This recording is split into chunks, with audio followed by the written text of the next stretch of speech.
What's up guys, Intellitech Studios here, and today we're going to show you how to use your Bissell CleanView model 3536. This particular machine is fairly easy to use and easy to maintain, but if you're not familiar with the process, you may be a little bit in the dark on how to take care of or even use your new machine. So this video should hopefully answer any questions you may have and show you how to not only use your machine, but also take care of it so it lasts as long as possible, hopefully for years to come. Starting off with how to use the machine. If you already watched my unboxing video, then you'll know exactly how to put this machine together, and I'll link that in the description just in case you missed it. But if you're at this point where your machine is fully assembled and you're wondering how to use it, just simply grab this upper cord hook and twist it down to pull off the entirety of the cable. It can be a little stiff at first, but the cable will eventually come off. Then you can turn this clip back upright to wind it whenever you're done. The cord clip will have the plug attached to the cord in this fashion. Plug this into any standard United States 120 volt outlet, and be sure not to plug it into an outlet that is not polarized, as this is a polarized plug, so if you have a very old outlet, I would consider contacting an electrician to get your outlet changed. You really should have polarized plugs by now. You don't have to worry about grounding on this machine, just as long as the plug is polarized and goes in the correct orientation. I've also seen it happen sometimes where some plugs will be worn out so much that the polarized plug fits in the non-polarized side of the outlet, so just be careful and make sure you're plugging this in properly. You've got 25 feet of cord, and all that is fairly typical. When you plug this in, you'll likely want to store the cord out of the way so it doesn't get in the way while you're vacuuming carpets. There's a small cord clip right here at the top, which can be a little tricky to see, but just simply push the cord into that clip, and now the cord is out of the way while you're vacuuming. Now this clip does get in the way of you being able to release the active wand, but it does not get in the way of you releasing the hose. Whenever you want to release the hose, just simply give it a slight counterclockwise twist, and you should be able to pull it right out. There's a small hook right here that keeps it out of the way. Remember to put this back when you replace the hose. There's also a small clip down here that, again, if you assembled this correctly, it should be in. You can push this out, so that way the hose now stretches far enough to get up a typical flight of stairs. When you're done with this, you want to make sure to slide this back into this post right here, so that way it's out of the way, and so you don't tip the machine over when you're vacuuming more close objects like couches and corners and whatnot. When you want to release the active wand, you'll want to remove the cable from the wand, and you're going to want to press the active wand release button, which is this gray button right here. Push it, and the whole wand comes out. If your hose was already attached, then now you've got that. And you can fit any of the attachments from Bissell or any modern Dyson upright attachments onto the end of this wand, including the crevice tool, the dusting brush, and the turbo brush. They all fit right onto the end of the wand, and they're friction fit. Whenever you want to release the hose, again, give it that counterclockwise twist and pull it straight out. Reverse this process by lining up the pegs and twisting it slightly clockwise to lock the hose back into place. When you want to replace the active wand, line it up and push it down until it clears this tab and clicks into place. Then you'll want to put this hose back in the clip to keep it out of the way, and now you're back in upright mode. If you ever need to remove this hose for clog removal, just give it a slight counterclockwise twist, and that hose pops right out. You can reverse this process by lining it up into the pegs and twisting it slightly clockwise to snap it back into place. When you want to turn on the machine, press this red button right here. It doesn't have any sort of indication other than it's sloping down slightly whenever the machine's in the on position. Press that to turn the machine on and off, and to recline the machine into the upright mode, press this gray pedal with your foot, and you can recline the machine back. Whenever you want to put it upright to stop vacuuming carpets or floors, push it up until it clicks into place. On some units it doesn't make much of a noise, but you'll see when this pedal snaps up that it's locked in the upright position. You also have a height adjustment dial right here on the front of the machine, and this height adjustment dial has 5 positions that allows you to adjust the vacuum to your floor surface. You want to put it in the upright position like this when you're adjusting the surface, and by default it's on medium, but it goes all the way down to bare floor and all the way up to thick pile carpets. You're going to likely leave it on medium for most applications, but if you're vacuuming a bare floor and you want a tight seal, put it on the bare floor setting. And when you have very high plush pile carpets, put it on the high carpet setting or put it in between. If your vacuum is too hard to push, then push it up to the next tire setting until it's no longer hard to push. If you do not hear the brush roll engage with the carpet, then turn it down a peg until you hear the brush roll engage with the carpet. If you get anything stuck in your turbo brush tool, you can easily twist this little collar right here until this little tab sticks out and is not covered by this gray plastic. Once that's the case, you can lift this up and get access to the turbo brush. Hair and fur can sometimes get stuck in this drive here, so just clear that out if you have any issues with this spinning up properly. When you're done, you can line up this right here on the front. It kind of sits into a little groove right there, and click this back into place to put your turbo brush back together. To empty the bin and clean the filter on this machine, you're going to press this button right up here that says empty. The entire cyclonic cassette will pop right off with the clear bin.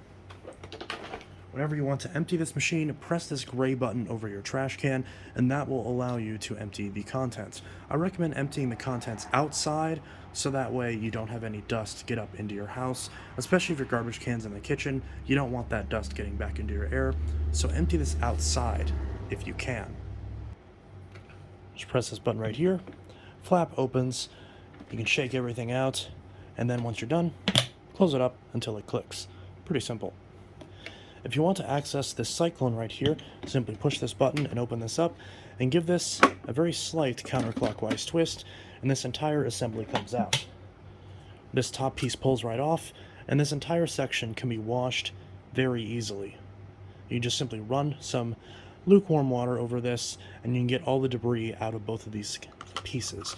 It's one of the things I really like about these Bissells, is it means that if any debris gets stuck in here, it's incredibly easy to clear it out. Some of it actually fell onto my carpet. And then once you're done cleaning this, line it back up. It only goes in one way. And just kind of twist it, and there you can see it's now flush. And then give it a slight turn clockwise until it locks into place. And now it's all done. The washable filter is located right here underneath this tab. Flip this up, and right in here is your filter.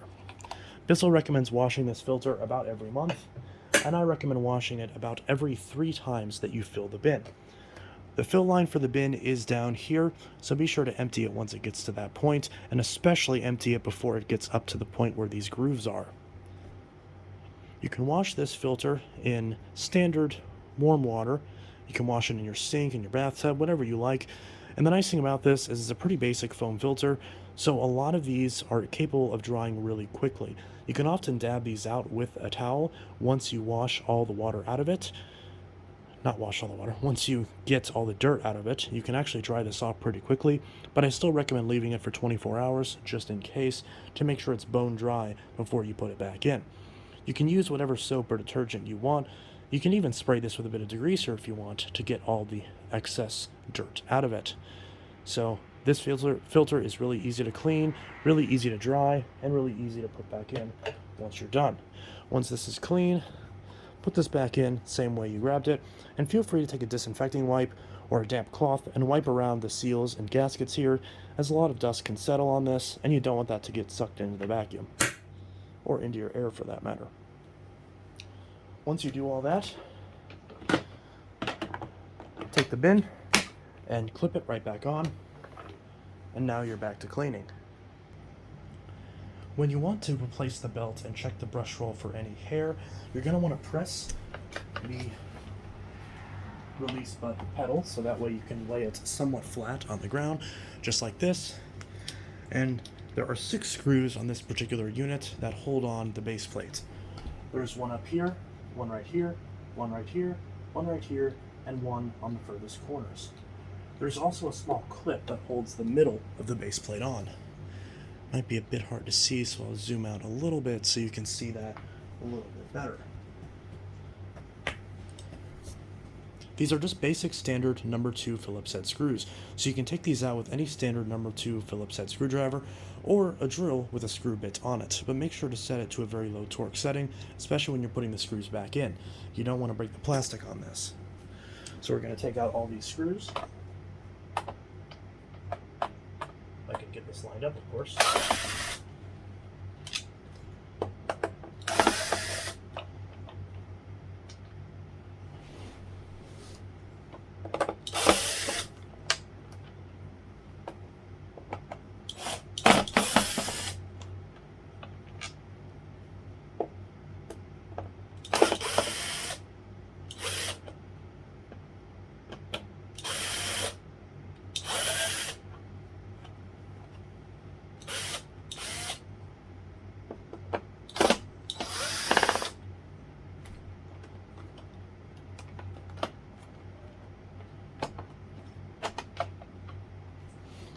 So in my case, the corner screws on the very bottom of the base plate didn't exactly come out by themselves. They came out alongside the base plate, so that can sometimes happen.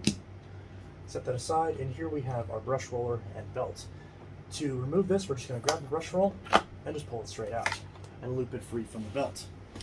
Now that we've, oh my god, now I just kicked the tripod, so now I have to check to see if we're looking, okay, good, we still are. Sorry about that. That just got messed up.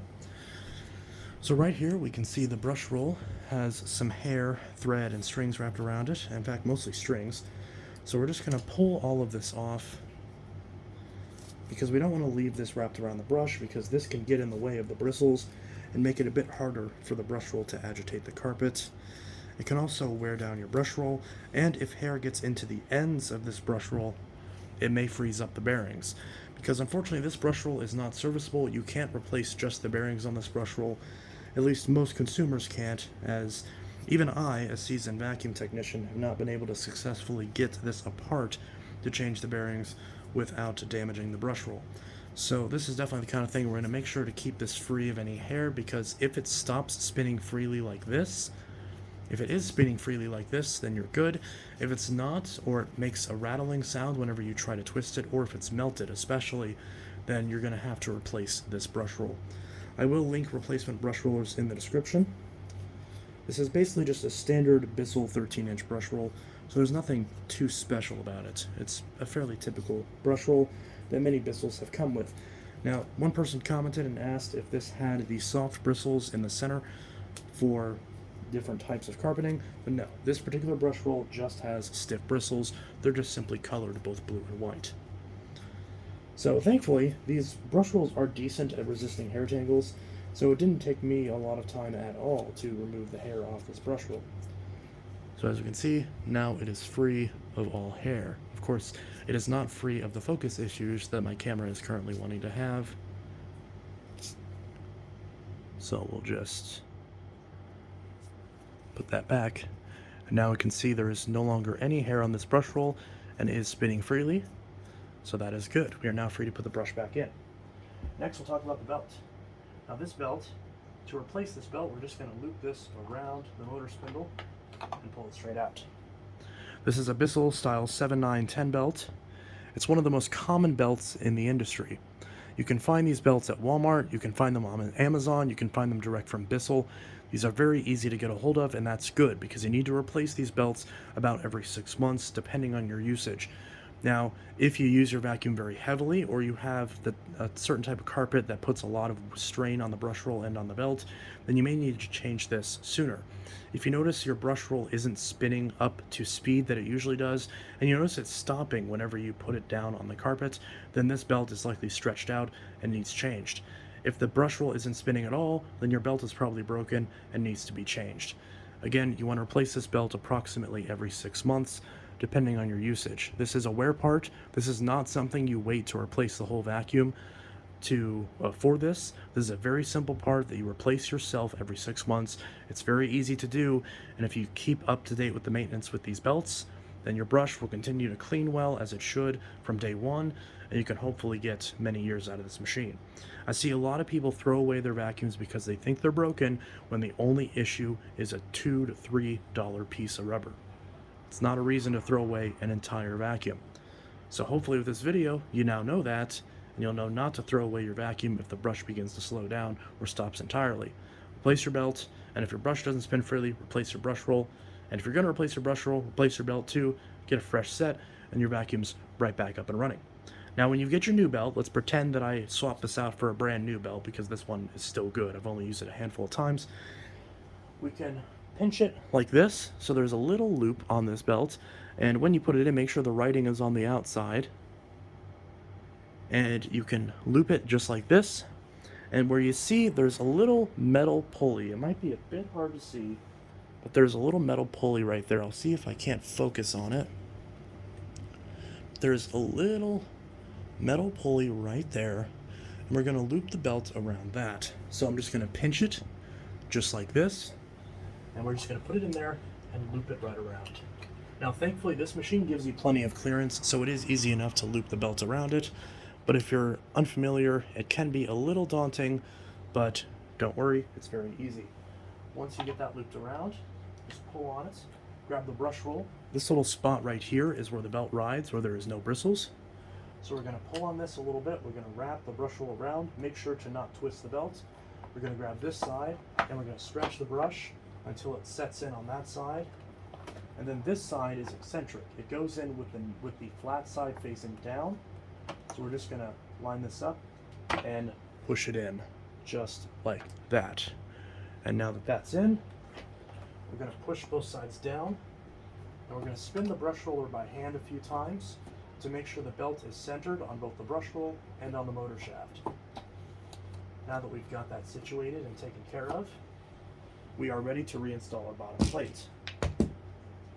So we can take this bottom plate, line it up. There's a little clap right here that'll snap into place, and we'll push all the sides on until it's completely flush, just like that. Then we're going to put in all 6 of our screws. So this screw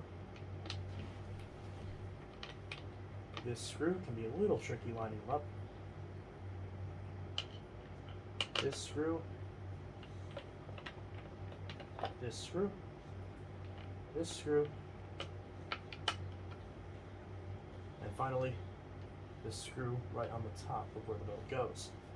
We're going to put our drill to the tighten side, or if you have a physical screwdriver, we're going to start off by putting in this middle screw, and then we'll go to the edges and then to the top screw.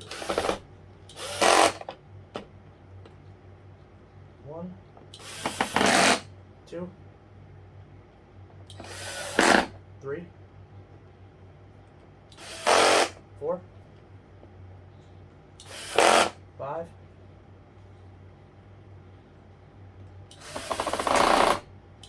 6. And there we go. Double check it with your hand to make sure all the screws are in all the way and that nothing is stripped. Double check and make sure you can still spin your brush roll by hand, which we can. Want to make sure we can spin it freely, but there's still a little bit of resistance from the belt pulling on it. It's exactly what we want, and we want the belt to be tight. If the belt is loose, then you probably have the wrong belt, or you might have accidentally put on an old belt. It's a brand new belt, it should be tight and have a good grip on the brush roll. Now that we've got that, we can put it in the upright position, flip it around, and now our Bissell CleanView is back to tip-top shape. So, if you watch this tutorial all the way through, you figured out how to change the belt, how to clean up the brush roll, how to clean the filter, empty the bin, and use the entire machine. So if you watched this entire video and enjoyed it and found it helpful, be sure to drop a like or comment what I might have helped you with in the comments below. And if there's still something that I missed that you have a question about, be sure to ask in the comments below and I'll happily answer. This is Intellitech Studios signing out with my in-depth usage and maintenance tutorial on the Bissell CleanView. But as long as you follow all these steps and you don't suck up anything so big that it clogs the machine, then you should be able to easily get over a decade out of this machine as long as you follow the maintenance steps. Replace the belt every 6 months, and while you replace the belt, clean any hair that's accumulated off of the brush roll. Clean the filter approximately every month. Do not overfill the bin, and make sure to keep the device free of clogs. As long as you do that and don't run over the cable or throw it off a bridge, you should be able to easily get many, many years out of your Bissell CleanView. So if you enjoyed this tutorial and you feel like it saved you a little bit of money, then again, be sure to like and comment if you found it helpful. Anyways, this is Intellitech Studios signing out. I'll see you guys in the next video, and I hope you all have a good one. Peace.